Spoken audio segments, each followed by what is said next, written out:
At the Washington summit, at top of the agenda will be Ukraine. We have to defeat Vladimir Putin. Ukraine has got to survive and to win in this conflict, and nothing matters more than that. It is hugely important for all of the world, and especially the Western world, that Ukraine survives as a country and resists and repels those who have invaded it illegally and with no provocation at all. There is no doubt that Russia is seeking to expand its influence, not just in the Western Balkans, but in fact throughout the world, and especially in Western Europe.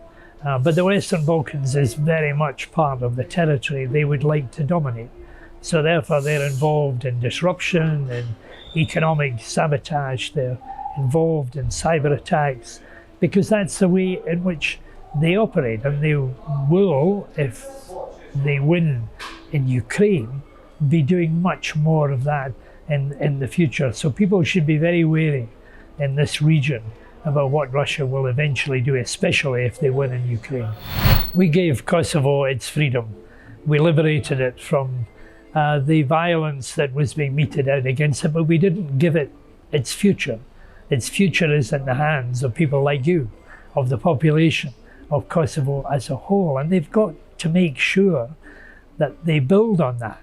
You know, the small children who were tiny at the time of the liberation 25 years ago are now, you know, in some cases will be parents and grandparents themselves, and therefore we and you have got to look very much to what needs to be done in order to create a prosperous community where there is a unity between all of the different countries in the Western Balkans. Your Madeleine Albright was once asked whether she was a pessimist or an optimist, and she replied, "I'm an optimist who worries."